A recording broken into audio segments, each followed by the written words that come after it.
Hello, this is Dr. Lisa Hurtt, and you're listening to Simply Spiritual Solutions Radio. Today, my guest is author Jeremy E. McDonald, who has written an awesome book that I just read. It's called Peace Be Still. And I found so many likenesses in my path and Jeremy's that it was just amazing. I think his book is going to be a bestseller. I also think that he has things figured out. It took me a near-death experience, and for Jeremy, he figured it out on his own. So, Jeremy, welcome to the show. Well, thank you. Thank you for having me on the show, and I appreciate. I'm looking forward to our conversation between us. Exactly, me too. I think we're going to be good friends. Um, so basically, Jeremy, as I mentioned, it took a near-death experience, or basically a death experience on my part, to wake me up. I used to be a real estate, I owned 2 real estate offices. It was all about how much more toys I could buy and that kind of thing. And then, boom, I get hit in the head, I drowned, and my life changes forever. So I would like to know how a conscious person like you, who was living unconsciously, became conscious.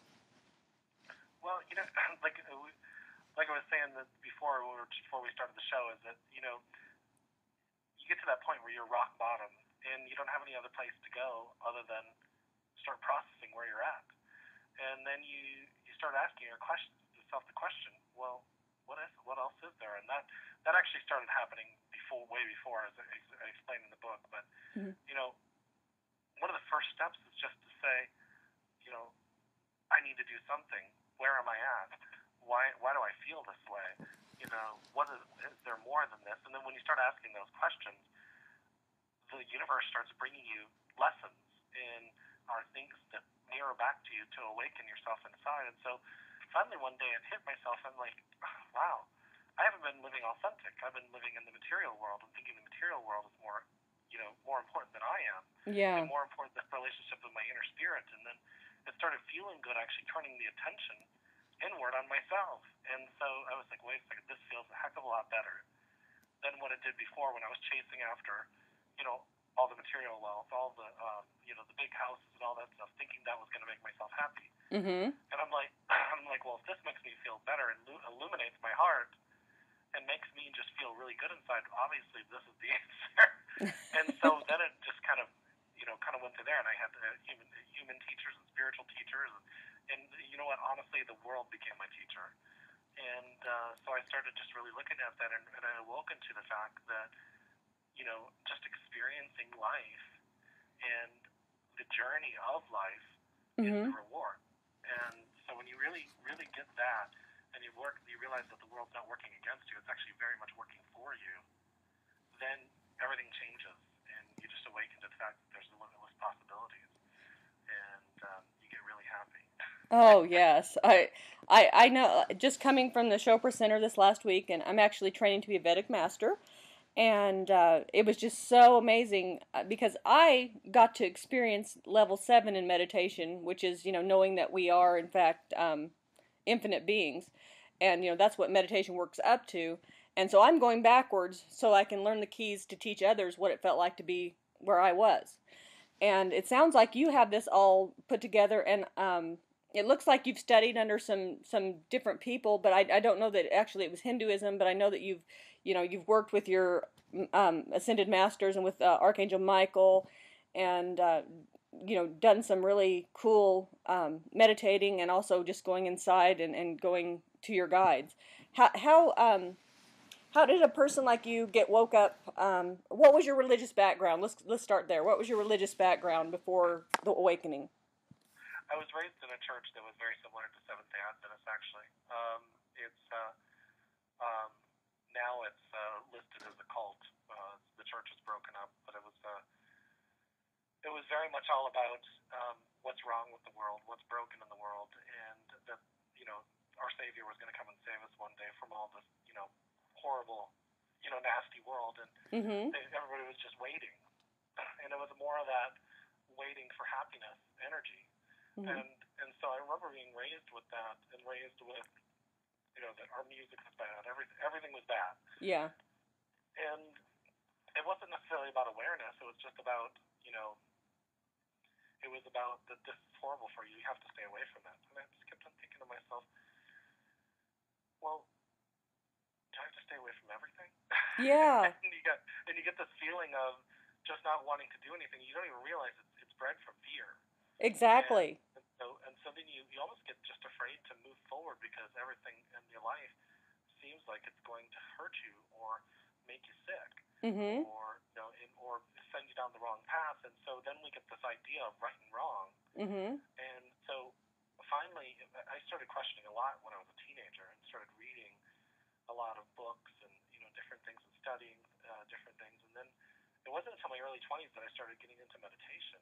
And Yeah. so and meditation became my best friend because it's with everything going on around you in the world, I needed something, and I didn't even know back then that it was anxiety. Yeah. And I used to get to points where my legs would freeze up and they would get lots of pain and I couldn't move forward and my throat would feel all clenched up and I couldn't breathe. And I remember I used to asking when I was a kid, well, I don't know what this is. Mhm. And people would say, oh, you're probably just stressed out. That's all they would say. Mhm. Just get over it. And Kind of hard to well, do. well, and then so I had to learn in my early 20s. It wasn't even until my early 30s that I realized I've been having panic attacks or anxiety or whatever you want to call it.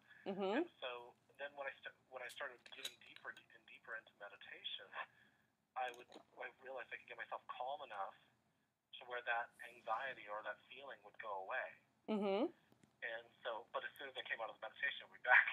Yeah. and so, and so then I started learning a process of going inside and asking myself Mhm. and what was going on.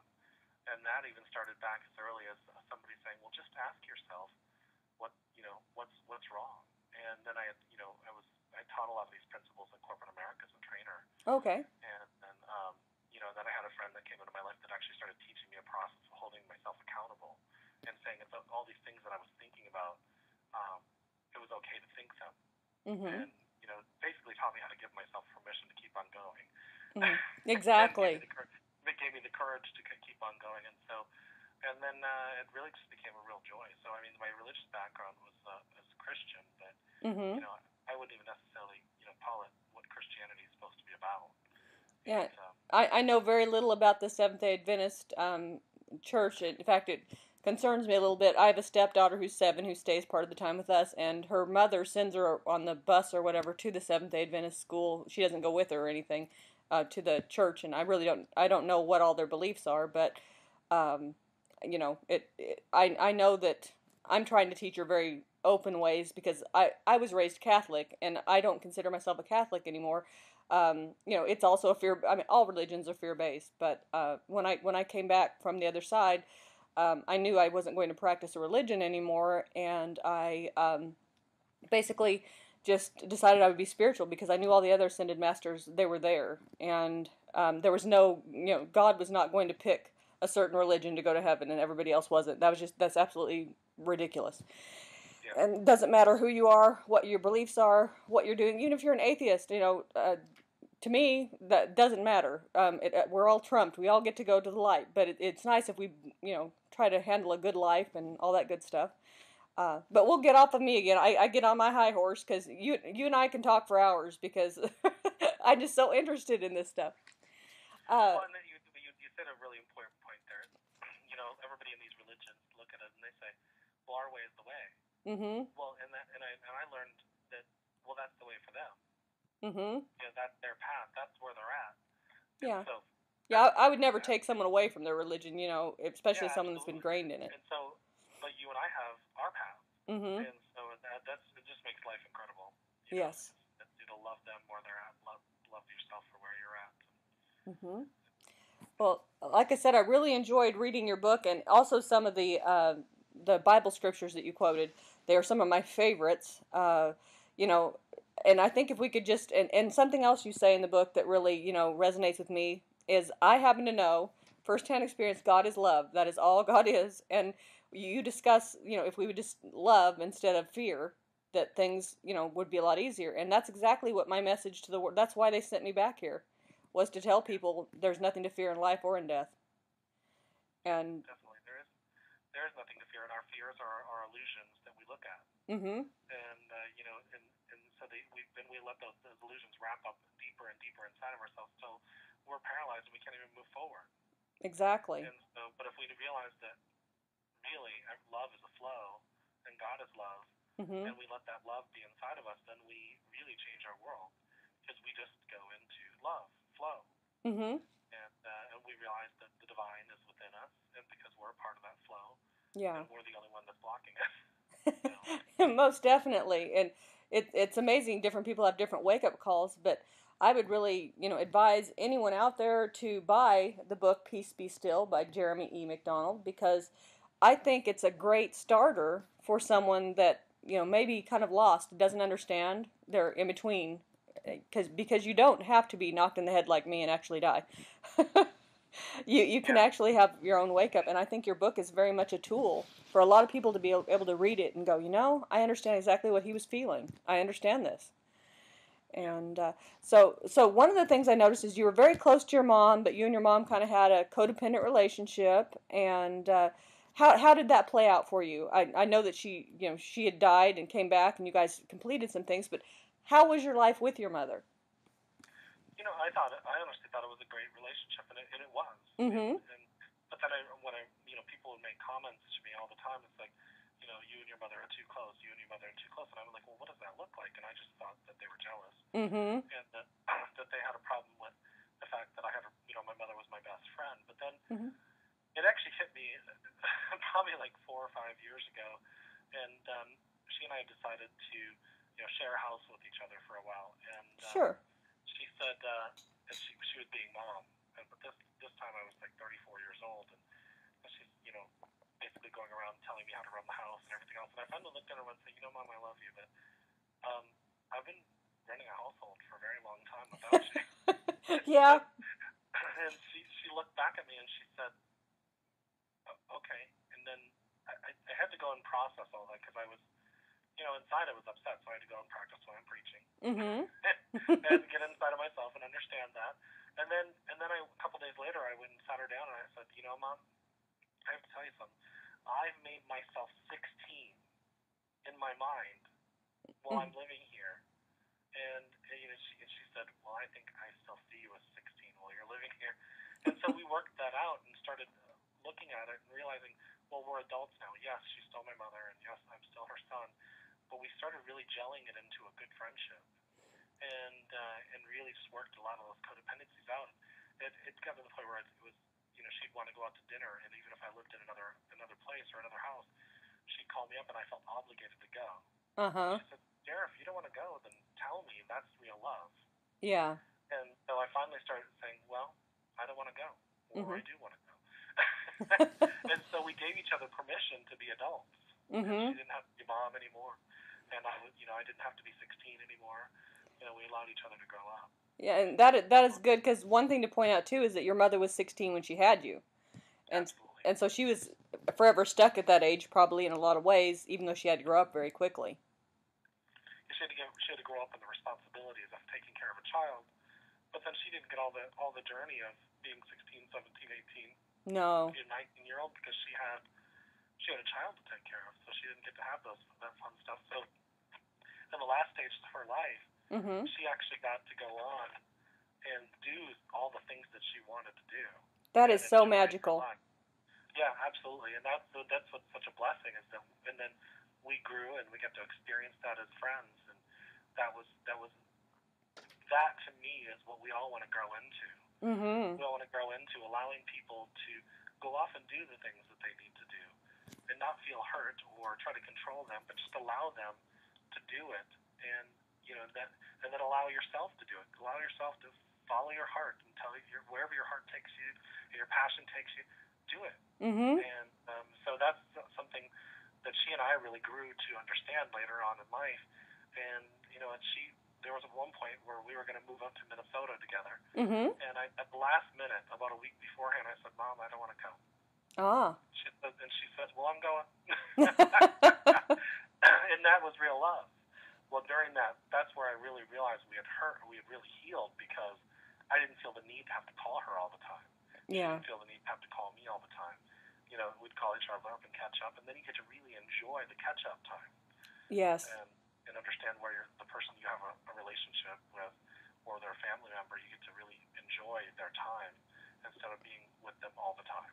Exactly. And I know from just I live in California, my mother lives in Missouri, but when I go back and see my mom, I turn 16.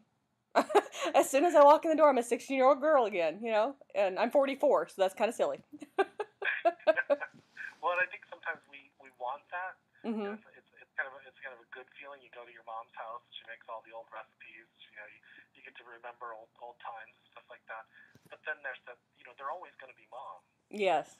But it's that in their home is your safety area. But I think really what we have to do is we have to find that safety inside of ourselves, and that's when we get to grow up. And Yes. then we get to walk into their house, and we get to be the adult that they had an opportunity, and they got to take part in raising us, and then they get to share how proud they are that there's an adult standing in front of them, Mhm. and they were a part of that. And I think that's really the reward and the gift to the parents, and as well as the children. We get to stand up and say, all those things you taught me when I was a kid, Yeah. I got it. Mhm. And so that's something that's really enjoyable. Yeah, it is. And for me, I have two daughters that are both grown, and I have three granddaughters here at 44 that I have these things. But you understand, your mom had you young, so. Yeah. But with my daughters, I had put them in a Christian school most of their, well, until the ninth grade. And so when I had my accident and came back and told them there was no religion, they were like, "Huh?" They thought mom's really bumped her head bad. There's, something's not right. But they finally get it now. And with their babies, they're teaching them more along the lines of you and I talk than this is right or that's right, which I think is really awesome. So you raised them Christian, and then when you had your near-death experience, they came back and you said there was no religion Well, in yeah, that I situation. basically told them it doesn't matter what you believe, that God loves us so much that He's not going to. It would be just like, a mother disowning their son or a father disowning their daughter. They're not, no matter what a person believes on earth, we're His creation and we're going to the light. And Absolutely. and I had lived a life where I had done some things according to the Catholic Church that would definitely be a mortal sin.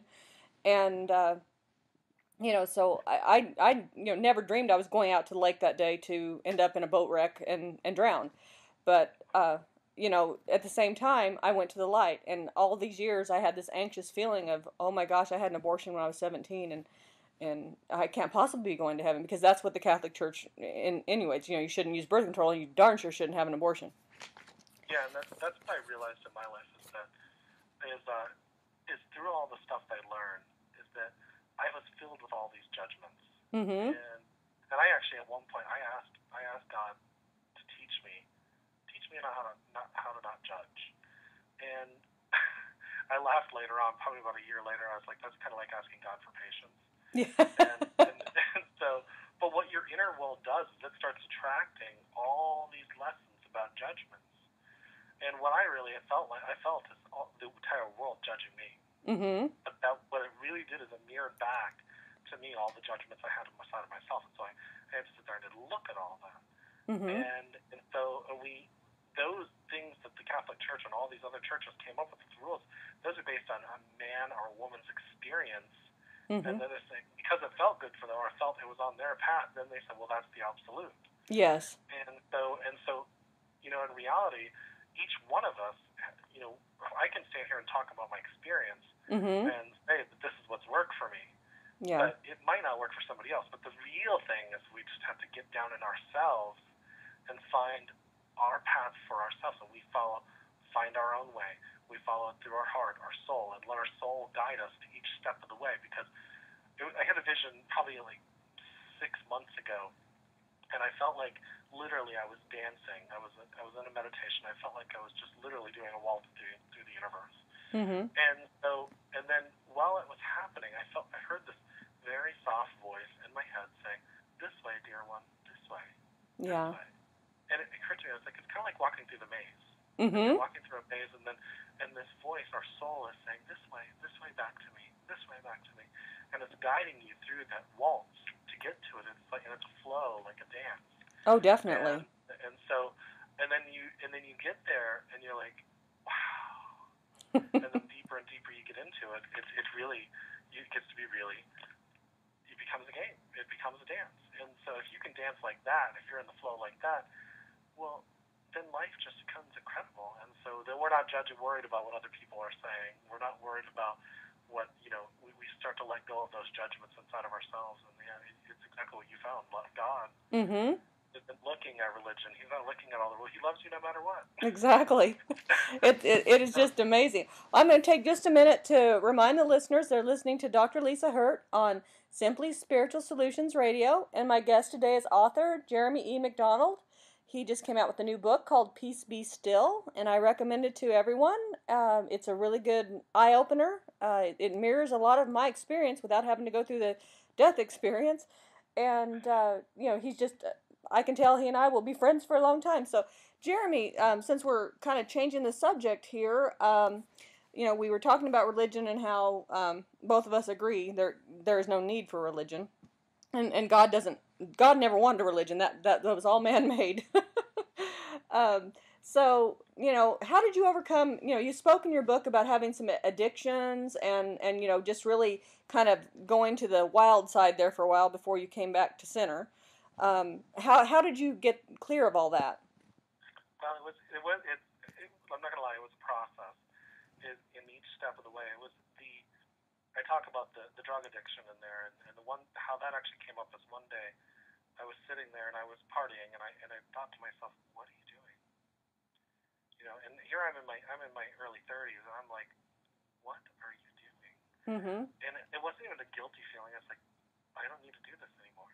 Mm-hmm. And so then that started me on a process of really just looking at the things that I was doing, and then my deepest addiction was sex.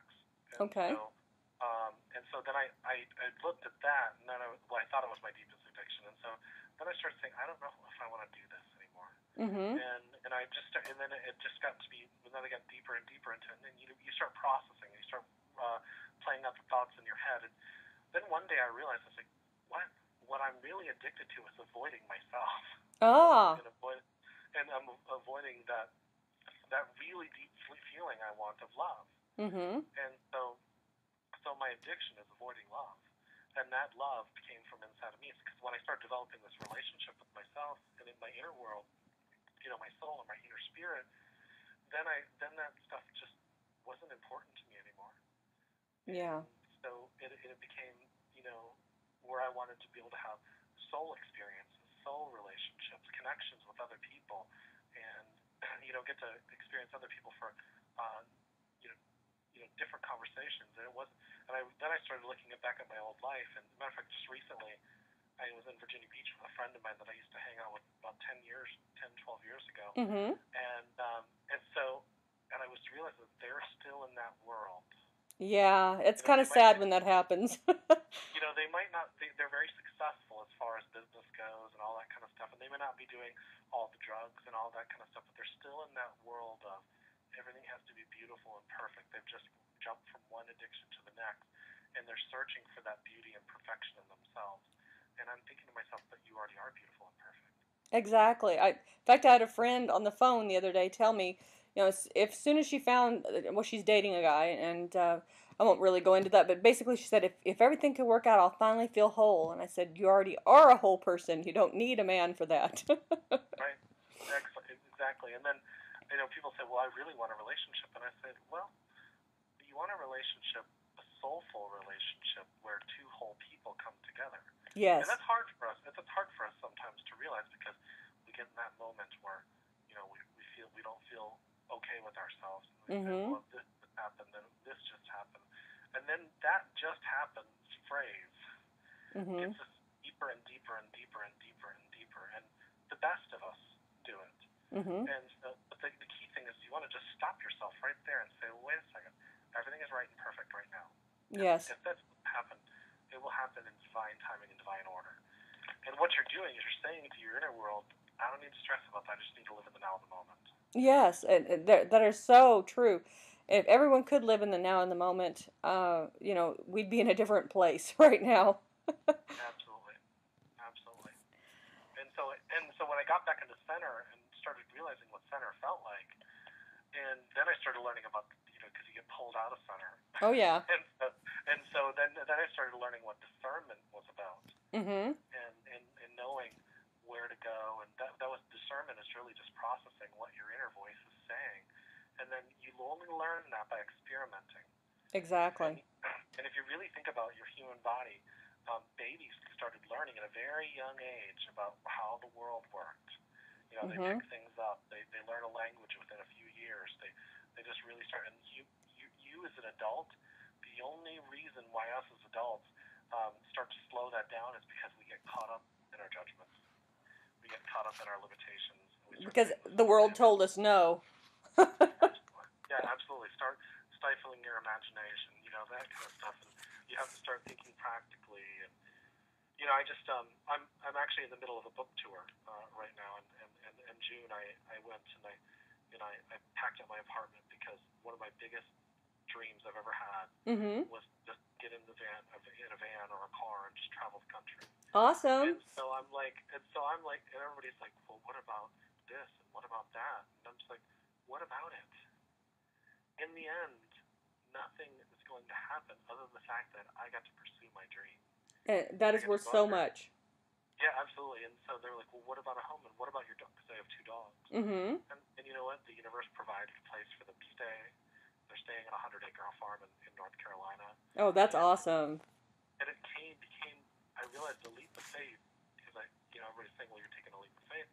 A leap of faith isn't really a leap of faith. What it is I'm just saying, yeah, I'm okay with this. Uh-huh. and I'm saying no to my fears.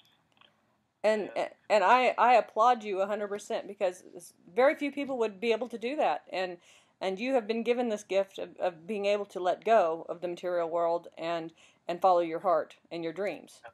yes, yes, and it's been a dream since I was 20 years old. Oh, wow. Well, will you be coming to Yeah. California on your trip? You'll have to stop by. Well, we're I'm not sure what part of California, but it's possibly working out where I'll be up at Mount Shasta. Oh, okay. I'm in Southern California, but you never know. I could always maybe make it up there. You never know.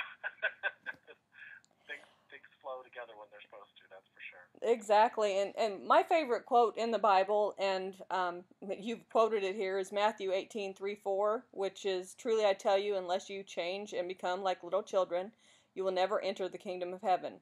That is so right. And people don't understand. They're like, what is that supposed to mean? But I understand just like you do. When you experience things for the first time, like a child, you're finally getting. To me, it seems almost like nirvana, or your life is totally on a different vibration than when you're being this serious business person that has to do this, and this before they can do this. And you know, I think that that is the most important thing in the Bible. Yes, yes, and they talk about it over and over and over and over and over and over again. And they may say it a little bit differently, but it's all about finding that inner child. Mm-hmm. And people out there think, well, if I'm childlike, I'm not going to be an adult. Absolutely not. you're No. gonna you're gonna being childlike. Children know that they're supposed to do their homework. Yes. And they know that they have responsibilities, that their parents give them chores or whatever to do. They take responsibility even at a very young age, but they still know how to have fun.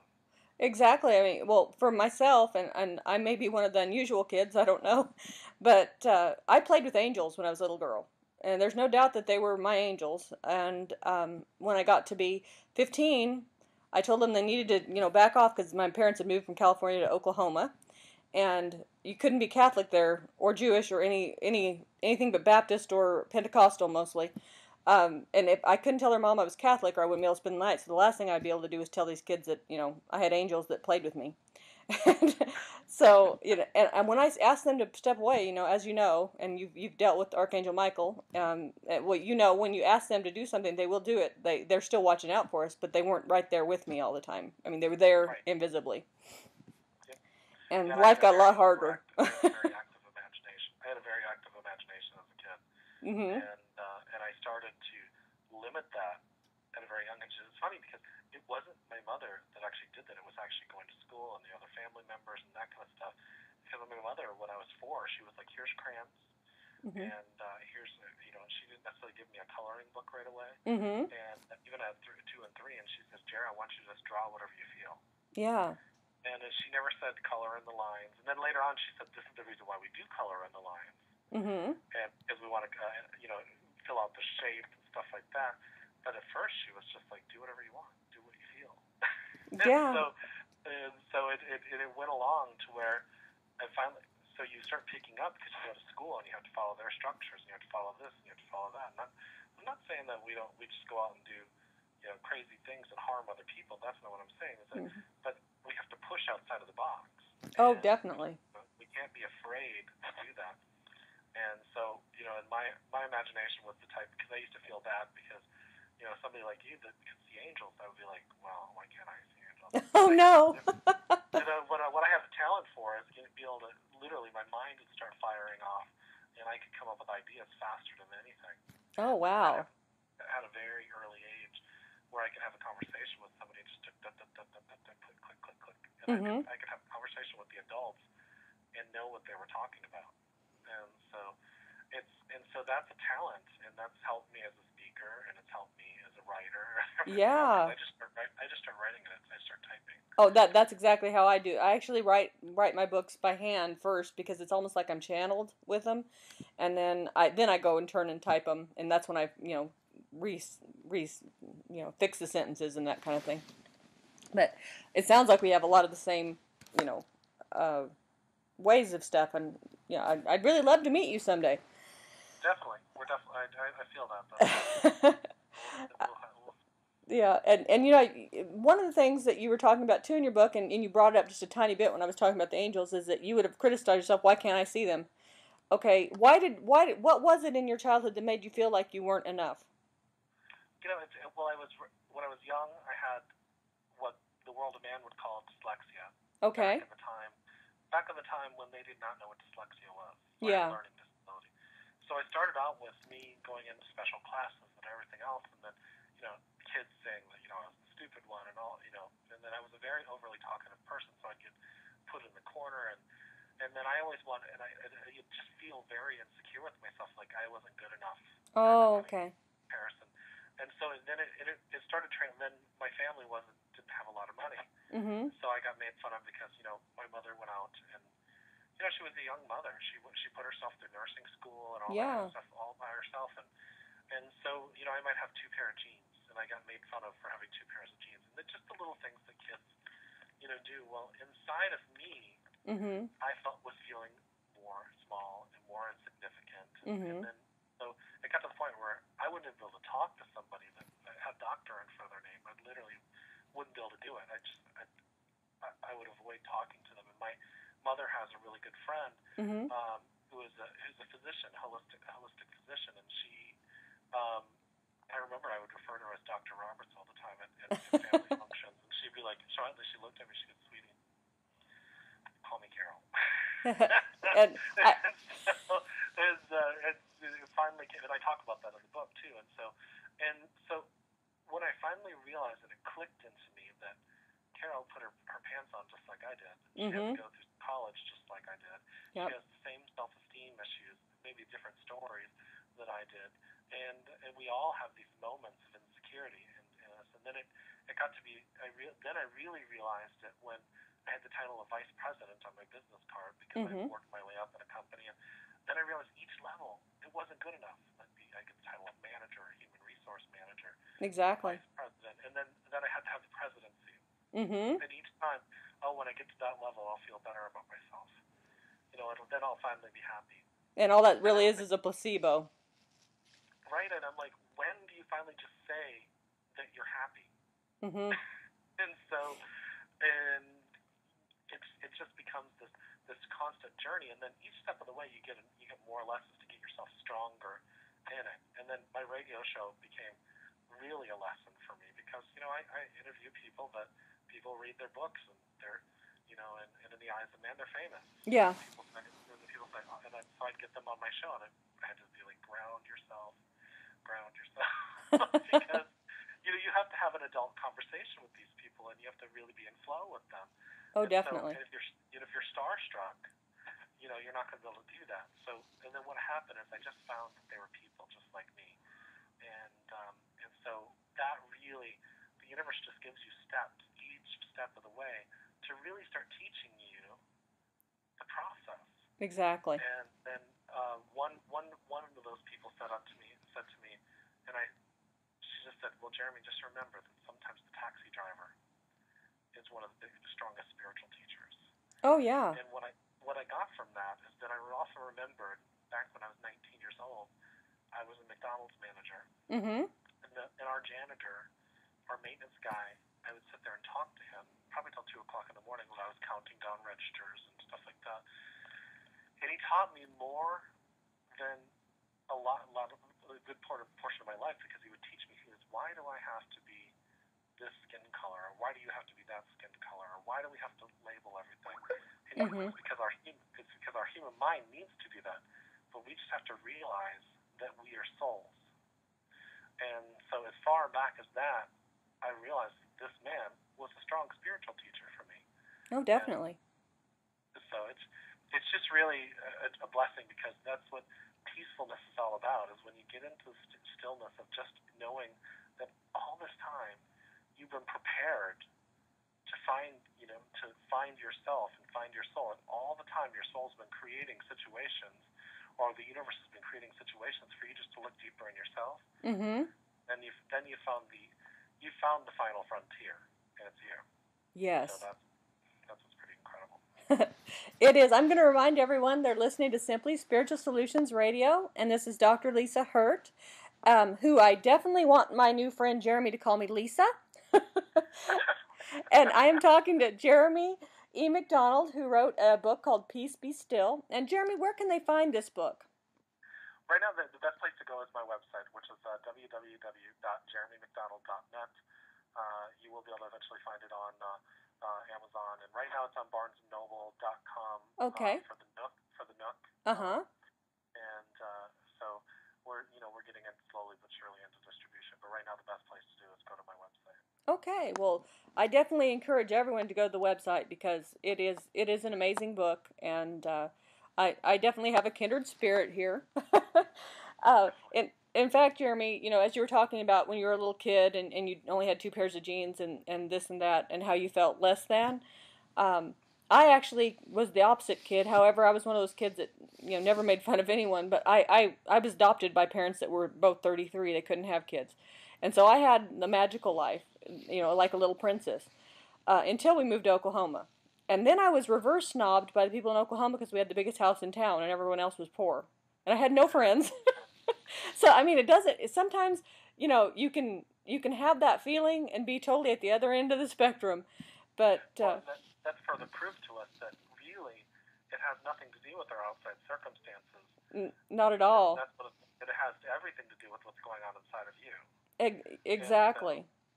And when you change that struggle, or that inner mind poison, or whatever we want to call it, and we start calming that, then you really change your life. And so people think that's it's hard, and I'm like, well, yeah, the journey is hard because we make it hard, but we can make it very easy too. So. Yes, and then those of us like me that pushed it away for so long, I know I had so many signs about wake up, Lisa, and I would just kind of shrug it off. And I can remember the day of, it wasn't an accident, I call it a blessing now, but that day we got in the boat, and or it was the day before, and I said, I don't know why we brought this boat to this lake. It's too small for this lake. And I was just in a bad place. I was in the middle of a divorce. Our friends were trying to get us back together. We were doing one last thing.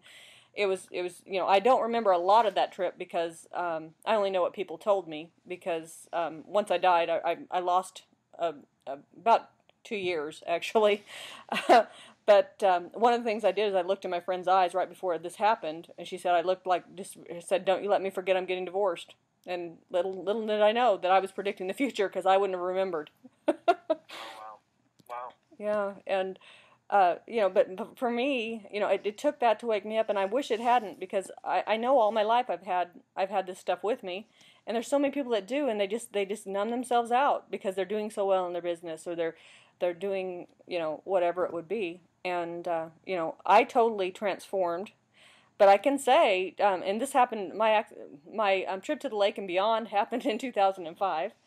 And so for the last 7 years, I've been learning, and I got my doctorate in the last 7 years, and just teaching and the same path you're on, basically. And that's really what happens. I think what I've noticed, because I have a lot of friends that have had near-death experiences, the near-death experience almost becomes their wake-up call. It is. And they experience that tremendous amount of love over on the other side, and it becomes, and then they come back here, and they have to process that. And yeah, And for me, it was like losing everything. It becomes, the universe just says basically, wake up. yeah. This material stuff, there's nothing wrong with it, but you don't have to be so attached to it. And then if you're so attached to it that you're getting caught up in the illusion, then that's an unawake state.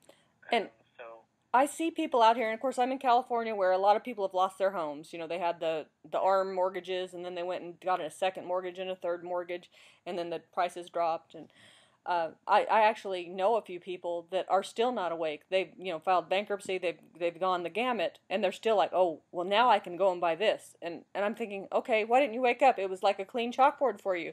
But we can't wake them up unless they're ready. That's for sure. Yeah, and there was an opportunity for them. They lost their properties, and they're still stuck in, well, I lost my property, I lost everything. They feel like a failure, but that could be the universe saying, I just freed you up. Mm-hmm. And I think, the financial crisis that the country's been in, I think that's all going with the rhythm of divine timing. I think that,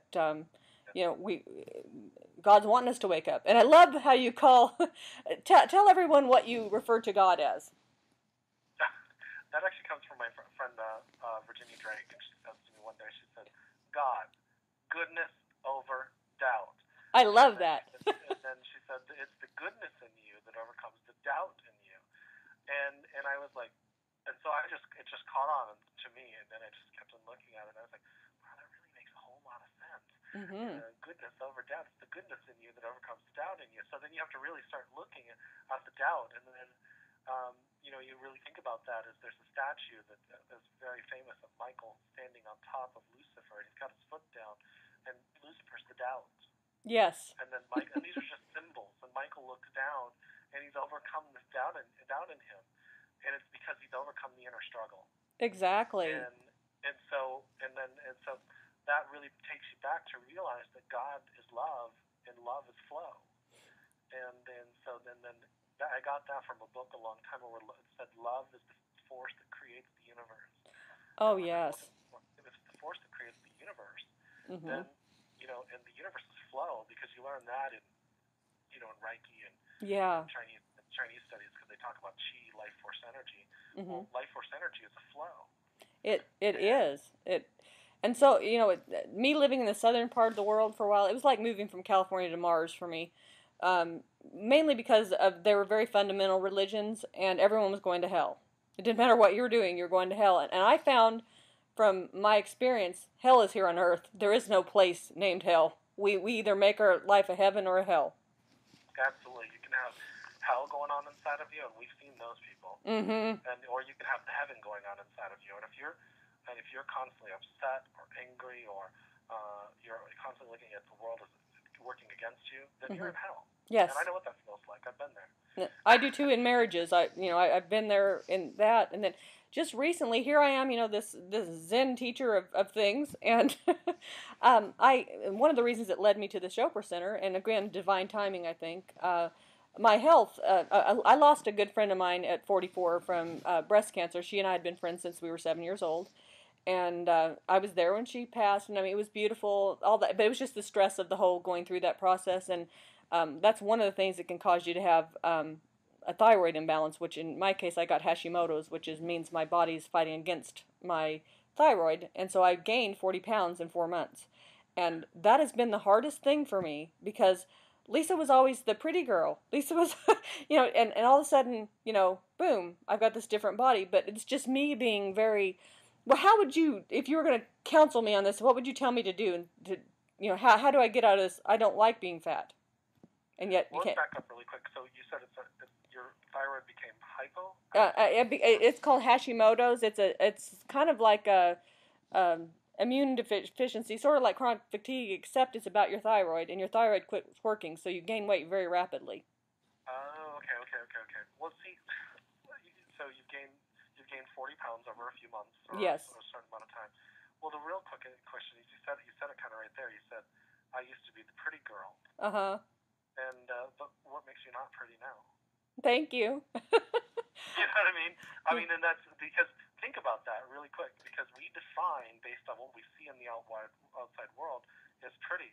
Mm-hmm. That And is true. so we automatically assume that weight becomes, not pretty. But Mm-hmm. then if you had something that happened and your thyroid just stopped working, like Yeah. you have to like really think about that. Like what does the thyroid do? Yeah. It's right in the throat, Mm-hmm. and so and you have to think about that. That's your throat chakra, Yes, and it is blocked because they told me that. right? And then the throat chakra is about power, Mm-hmm. empowerment, because we speak out, we live our truth, and so and then I would actually go into that if there is weight being gained, then what truth is not being said? Yes. There's blocked energy, and Mm-hmm. it's not right or wrong. No. It's just where are we at? Because each one of us, the spiritual teachers, we're growing just as much as the ones we're teaching, Yeah. and we're teaching through our experience. Very And true. so I mean, as I've been going through this, I've gained 40 or 50 pounds myself, right in my stomach, Mm-hmm. Mm-hmm. and so and then I went into and I realized I was like, well, where am I stuffing all my energy? Well, then Mm-hmm. when I started doing that, and I was working with my teacher, Mm-hmm. and I started feeling this overwhelming. I started belching out all of this energy. Ah. And so literally all of this stuff that I hadn't said all of my life. Mm-hmm. And what's happened is you had a near-death experience. Mm-hmm. I've had a wake-up call. So now we're facing all the things we didn't face all of our lives, and maybe eons of time if you believe in past lives. Oh yeah. And so we're all caught up inside of ourselves and all clogged up, and now we've shook it up. So all this stuff is surfacing, and Uh-huh. it's because we've chose the journey of self-discovery. Mm-hmm. And so I would probably get down into the thyroid and then say, where am I not speaking my truth? And Where am that I learning? that is so true. And one of the things I've been like stuck. I'm on my second book. I've wrote one book. It was more my life review and a little bit about the other side. But over the past few years, I've been working on the one that's also been channeled to me as well as writing. That is all about being on the other side. And I'm stuck right now there, and it's just manifesting. I can see a bunch of things that possibly I've got to get this cleared up so I can continue that book, because that book is going to change a lot of lives. And I think the one thing is it will be very controversial, and maybe I'm a little bit afraid, even though fear is something that I don't have a lot of. I'm going to come out and tell the God that I saw, which was the light. God was a light, the light that I went to, and all the energies around me were lights. And I feel that when God said He made us in His image, that He gave us all light inside of us, and either we shine our light or we don't. Yeah, absolutely. And I know there's going to be a lot of people that I know that are from the South or the Midwest that are going to say, "Oh, Lisa's really, she's lost it now." She's. Well, you know what? They can say that, and that's fine. Mm-hmm. But that's about them. Yeah, very true. And so what do you feel energy? Uh-huh. Obviously, you probably do after a near-death experience. Yeah, I'm a medium too. In fact, people. I'm sorry. I'm a medium too. It's something that came with coming back, and Oh yeah. I don't use it. I don't practice that. I wouldn't say that I don't do mediumship readings unless it's like a group, and then I've got somebody come through or something like that. But I'm a counselor. I connect to people. I connect to people's hearts. Ah. I work with them, Mm-hmm. and I just start with your thyroid. Mm-hmm. I would actually take my heart energy and pull it up into the thyroid and start to say, I love you. Okay. I want to see that. And that's how you can do it with anybody, because they can think that we're crazy. Uh-huh. But what we can prove with science, that by loving ourselves and bringing that love energy wherever we need it, that that's developing a relationship in your inner world. Mm-hmm. And so when we start becoming that love, then other love is going to come in our life, because naturally, if the universe is a projection of who we are, or the world's a projection of who we are, then other loving people are going to be around us. Mm-hmm. And so what our body is the barometer of what we need to do or where we need to work on. And so, Well, we find you're awesome. You are very profound, and you can teach me a lot. well, and that's the thing, is we're all here teaching each other. We all become each other's teachers, and that's what's so beautiful. Well, and that's one of the things I found since I've been working. I kind of do the same thing. I speak and radio show and different things. And tonight I'm going to be on. I'm filling in for a psychic medium in LA on a live talk radio show, and that's something I normally don't do. But they're working on a show for me there possibly too. So anyway, long story short is that I found that it's not one of us that's going to change the world, it's all of us as a collective. Absolutely. Because what you have to offer is different than what I have to offer, and yet all of us need to work together to really get our points across and to make people understand, guys, life can be a lot easier. Yeah. And in fact, when I was told I wasn't staying, and I was kind of bummed out about that, by the way, even though I had two teenage daughters. In this life, I would have wanted to come back, but my soul was like, no, I'm happy, no more stress. But one of the reasons that they told me you can never take your own life, and they said the reason is it's going to be very difficult when you go back. And it is, because every day is not like la la la, and there were times when I got depressed that they didn't keep me, but I wouldn't. I won't take my own life. It's just something I tell everyone that when I'm talking to them. Once I tell you that story, you can't take your own life either, which I don't think you're going to. But it sounds like you might have had a point in your life where you might have wanted to.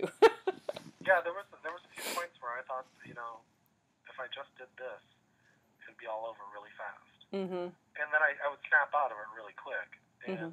But it'd be one of those things where you get to that level of emotions where you don't think you have any other route. And I never got as deep as I know people that have tried to attempt to take their life or have done it. Mm-hmm. But it's like I got an understanding of where they're at.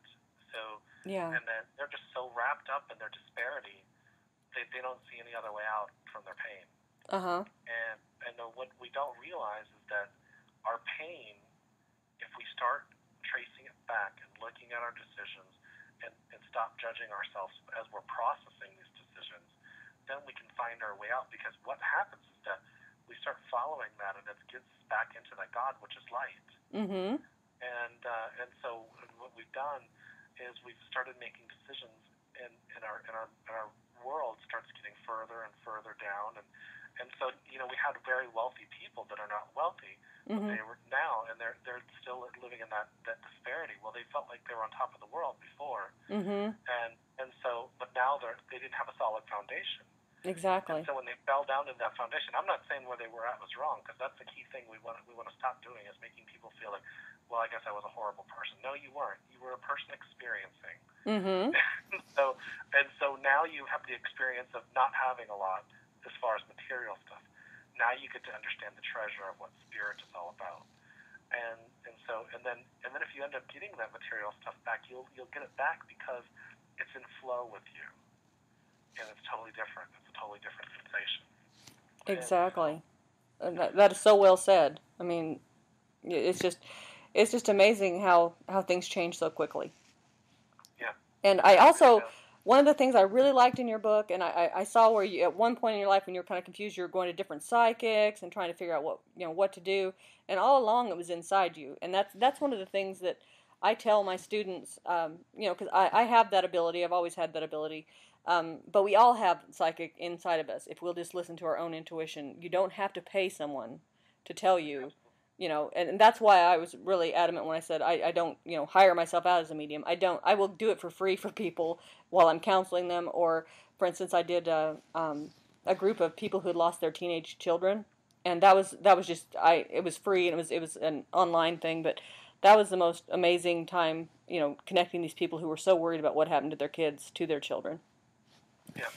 So. Yeah, and it comes out of us when it's supposed to come out of us. And mm-hmm. we feel what we're supposed to feel at that time. And if we just follow that, we're gonna have a golden life. Definitely. And you're just feeling what you need to do and what is right for you, and that's what we want everybody to do. Exactly. So, well, I sure have appreciated having you on here today. And then I want to kind of just wrap us up a little bit with, let's say, okay, for instance, like how would, if you were going to just talk to someone and tell them, listen to your inner voice, your God, the part of you that's God, the part that's divinity, and also how to overcome fear, would those two things go together, you think? Yeah, because your inner voice is going to take your inner God is going to take you and have you let go of fear. It's going to guide you on that path, and it's going to guide you to areas that are going to keep you in balance. Mm-hmm. So, and then when you realize that you trust that, then then that fear just starts to fall away. That poison starts to fall away. And we don't even always have to face all the issues, because really the common theme with all of us is we have fear. Yes. And then, give me an example, because a lot of people are out there trying to manifest and create a world through intentions. Mm-hmm. But they'll say, well, I need to manifest $1,000 within the next week because I got to pay for my rent. Mm-hmm. But I thought to myself one day, and I started teaching people, is that if you're trying to manifest $1,000 because you need to pay your rent, then you have an underlying feeling of lack.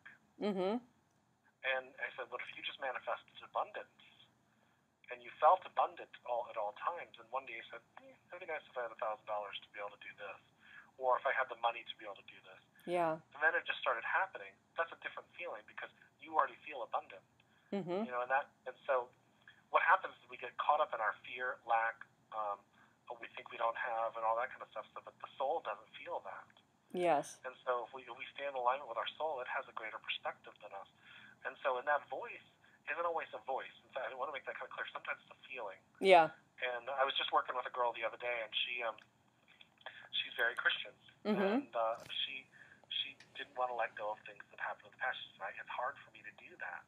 Mm-hmm. And I said, it's only hard because you make it hard. And of course, that sounds like a cliche statement to her. But then when I said, okay, well, what I want you to do, and so inside of me, I felt like I needed to ask her if she was Christian. Mm-hmm. And I already knew that. And she says, yes. And I said, well, who's your Savior? Mm-hmm. And I had to speak her language. Yes. And I had to be compassionate where she's at.